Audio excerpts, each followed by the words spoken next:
कि देखो कितनी कठिन है। भगवान ने कहा ऐसा नहीं है, यहाँ मेरी जगह पर होना आसान नहीं है, बहुत कुछ मैनेज करना पड़ता है। उसने कहा कैसी बात करोगे आप, ऐसा है तो एक दिन आप मेरी जिंदगी जी के देखो और मैं आपकी जिंदगी जी के देखता हूँ। भगवान ने कहा नहीं भाई, मेरी जगह पे रहकर बहुत पेशेंस रखना पड़ता है, तुमसे नहीं होगा।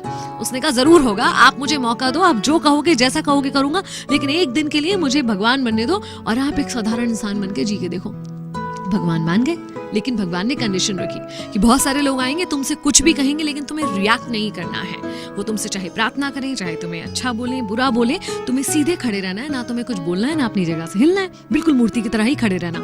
उसने कहा ठीक है, इसमें कौन सी बड़ी बात है, मैं कर लूंगा।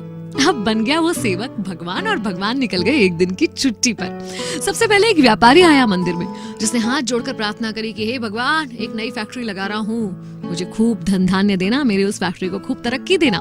ऐसा बोलते हुए जैसे ही झुका तो उसका वॉलेट गिर गया, वॉलेट वो वहीं भूल कर चला गया। अब मूर्ति बने सेवक को मन करा कि उसे रोक कर बता दूं कि तेरा वॉलेट गिर गया भाई, मगर नहीं बता पाया क्योंकि कंडीशन थी कि बोलना नहीं है, हिलना नहीं है। उसके बाद एक गरीब व्यक्ति आया, जेब से 1 रुपया दिखाकर बोला कि ये लास्ट 1 रुपया बचा है, क्या करूं, इससे माँ की दवाइयां खरीदूं या परिवार का पेट भरूं, समझ नहीं आ रहा भगवान, मैं कैसे जीवित रहूं और अपने परिवार को जीवित रखूं। और देखा उसने नीचे तो उसको सामने एक वॉलेट पड़ा हुआ दिख गया। हे भगवान, धन्यवाद, धन्य हो, तुमने तो मेरे सारे संकट दूर कर दिए, पैसों से भरा हुआ ये वॉलेट मुझे दे दिया। इसके मन में आया कि अरे मैंने नहीं दिया, ये चोरी करके जा रहा है, इसे रोक लूं। लेकिन कंडीशन वही थी कि ये बोल नहीं सकता है और हिल नहीं सकता है। तीसरा व्यक्ति एक नाविक वहां पर आया, एक सेलर, जो कि जहाज लेकर 15 दिन के लिए समुद्र में जाने वाला था। प्रार्थना करने आया था अपनी सुरक्षा की, कि वो सुरक्षित सफर से अपने परिवार के पास वापस आ सके। वो प्रार्थना कर ही रहा था कि व्यापारी आ गया पुलिस को लेकर। देखिए देखिए, इसने ही मेरा वॉलेट चुराया है, क्योंकि मेरे बाद मंदिर में यही आया है। पुलिस उसे पकड़ कर ले जा रही थी और अब उस सेवक से बर्दाश्त नहीं हुआ कि इनफ इज इनफ, अब मैं और मूर्ति नहीं बन सकता, अपनी आंखों के सामने इतना गलत होता हुआ नहीं देख सकता।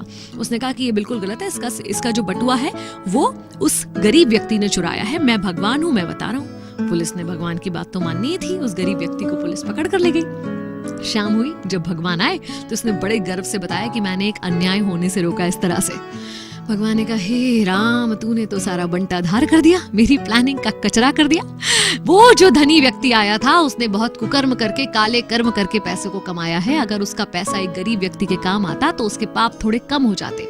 उस गरीब के परिवार में कुछ पैसा आने से उसका परिवार पल पाता। और ये जो नाविक जिसे तुमने समुद्र में भेज दिया ना, वहाँ बहुत बड़ा तूफान आने वाला है, इतना बड़ा तूफान जिससे जिंदा बचकर आ नहीं सकता। अगर वो जेल चला जाता 15 दिन के लिए तो उसकी जान बच जाती।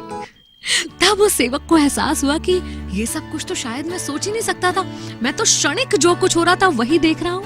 और यही हम और आप भी करते हैं, ऊपर वाले की उस लंबी प्लानिंग को समझ नहीं पाते। कुछ क्षणों के लिए जो चीजें हमें लगती हैं कि हमारे साथ गलत हो रही हैं, एक्चुअली उसके पीछे भगवान का कुछ बड़ा अच्छा सा प्लान छुपा होता है। याद रखिए, अगर ये आपकी मर्जी से नहीं हो रहा है ना, तो ये भगवान की मर्जी से हो रहा है, और जो कुछ भगवान की मर्जी से होता है वो बहुत अच्छा होता है।